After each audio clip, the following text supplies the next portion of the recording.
میرے دشمن تو میری دوستی کو ترسے. ترتیب و پیشکش شہیر مرزا. لکھنوی تہذیب کے تفریحی مشغلوں میں جہاں ایک طرف مینڈھوں اور مرغوں کی لڑائی ایک ممتاز مشغلہ تھا، وہیں دوسری طرف عام زندگی کے معمولات میں مزاح ڈھونڈنے والوں کو گلی محلوں میں ہونے والی خواتین کی زبانی جنگ اور الفاظی تشدد میں خاصی دلچسپی رہتی تھی. یہ منظر اکثر تنگ گلیوں اور گھنی آبادی والی بستیوں میں نظر آتا تھا، جہاں ایک یا اس سے زیادہ خواتین اپنی حریف سے مورچہ بندی کیے ہوئے ہوتی تھیں، اور دو طرفہ حملوں میں بعض کلام ایسا ہوتا تھا جو یہاں لکھنا مناسب نہیں ہے، لیکن اس کے علاوہ جو الفاظ بیچ بیچ میں بلند ہوتے تھے ان میں عام طور سے کمینی، کمبخت، کرم جلی، بدبخت، بدذات، بدزبان، چڑیل، ڈائن اور چوٹی وغیرہ کا استعمال کثرت سے کیا جاتا تھا. جنگ کی شدت کے مرحلوں پر کسی خطرناک اسلحے کے حملے کے طور پر یہ بددعا دی جاتی تھی کہ ارے منحوس، اللہ کرے تجھے موت آئے، اور اری مردود، تیری قبر میں کیڑے پڑیں. ان محاذوں میں ضروری کاموں کے لیے وقفہ بھی لیا جاتا تھا، اور زبانی حملوں کو مزید وزن دینے کی غرض سے آخر میں یہ بھی کہا جاتا تھا کہ میرا منہ نہ کھلواؤ ورنہ قیامت آ جائے گی اور کہیں منہ دکھانے لائق نہ رہو گی. ان زبانی مورچوں میں موت اور اس کے بعد ہونے والے اثرات پر خاص توجہ ہوتی تھی، اور ایک طرح سے یہ جنگ بندی کا خاموش اعلان ہوتا تھا یا پھر جنگ کو اگلے دن تک ملتوی کرنے کا اشارہ ہوتا تھا. اب سوال یہ اٹھتا ہے کہ مجھے اس موضوع کا خیال کیوں اور کہاں سے آیا؟ دراصل میں ہندی فلموں میں دھرمیندر صاحب کی اداکاری اور ان کی شخصیت سے بہت متاثر رہا ہوں.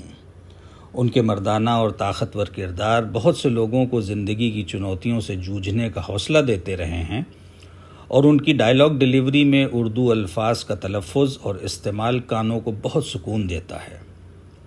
سنا تو یہاں تک ہے کہ دھرمیندر صاحب کے لیے اسکرپٹ اردو رسم الخط میں لکھی جاتی تھی. بہرحال دھرمیندر صاحب کو پسند کرنے کا جذبہ ایک طرف، لیکن سن 1966 میں جے اوم پرکاش کی فلم آئے دن بہار کے ریلیز ہوئی، جس کے ہدایت کار رگھوناتھ جالانی صاحب تھے، اور دھرمیندر اس فلم میں روی نام کا مرکزی کردار نبھا رہے تھے. میں اس فلم کی کہانی یا حالات پر نہیں جانا چاہتا ہوں، لیکن میرا مضمون اس فلم کے گانے سے پریرت ہے جسے الفاظ دیے تھے آنند بخشی صاحب نے، میوزک دیا تھا لکشمی کانت پیارے لال جی نے، اور محمد رفیع صاحب نے اپنی بہترین آواز میں گایا تھا. یہ گانا دھرمیندر صاحب پر فلمایا گیا تھا. اب کہاں دھرمیندر کا وہ مثالی کردار اور کہاں وہ گلی محلوں میں جھگڑتی ہوئی عورتوں کا خیال؟ دونوں میں ایک احساس کامن تھا کہ کیسے اپنے حریف یعنی دشمن پر الفاظی تشدد کر کے اپنی بددعائیں دی جائیں. میرے دشمن تو میری دوستی کو ترسے، مجھے غم دینے والے تو خوشی کو ترسے.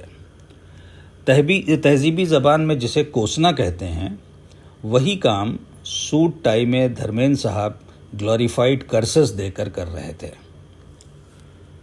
تو پھول بنے پت جھڑ کا، تجھ پہ بہار نہ آئے کبھی، میری ہی طرح تو تڑپے، تجھ کو قرار نہ آئے کبھی، جیے تو اس طرح کی زندگی کو ترسے. نفرت کا یہ عالم تھا کہ قدرت کی مثالیں دے کر دشمن کو اس کے قہر سے ڈرایا جا رہا تھا. یقیناً غم و غصہ اپنے شباب پر رہا ہوگا، ورنہ دھرمیندر صاحب ایک نرم دل انسان ہیں، معاف کر دیتے. اتنا تو اثر کر جائیں میری وفائیں او بے وفا، ایک روز تجھے یاد آئیں اپنی جفائیں او بے وفا، پشیماں ہو کے روئے تو ہنسی کو ترسے. یہاں تک آتے آتے اس بات میں کوئی گنجائش نہیں بچی تھی کہ دھرمیندر صاحب کے ساتھ ہوئی بے وفائی کا ان کی سوچ پر بہت گہرا اثر ہوا تھا. وہ لگ بھگ ٹوٹ چکے تھے اور اپنی بے وفا محبت کو پشیمانی کا حوالہ دیتے ہوئے اسے کبھی نہ ہنس پانے کا شراپ دے رہے تھے. معاملہ جو بھی ہو، لیکن دھرمیندر صاحب یعنی اس فلم کے روی کے ساتھ غلط ہوا تھا. اس کی کوئی غلطی تھی ہی نہیں، وہ تو بہت معصوم تھا. تیرے گلشن سے زیادہ ویران کوئی ویرانہ نہ ہو، اس دنیا میں کوئی تیرا اپنا تو کیا بیگانہ نہ ہو، کسی کا پیار کیا تو بے رخی کو ترسے. اب خود سوچئے کہ دھرمیندر صاحب جیسا خوبصورت مرد جو خود کسی گل کے جیسا کھلا ہوا ہو، اس کی محبوبہ کے حسن کا عالم کیا رہا ہوگا، لیکن تکلیف کی شدت اتنی زیادہ تھی کہ اس کے گلشن کو ویرانی کی بددعا کھلے عام دی جا رہی تھی، اور یہاں تک کہ اس پر سماجی بندشوں یعنی سوشل سینکشنز کا مطالبہ کیا جا رہا تھا، اور اسے بتایا جا رہا تھا کہ اس کا مستقبل ایسا ہو کہ پیار تو دور کی بات، اس کے ساتھ بے رخی کرنے والا تک کوئی نہ ہو۔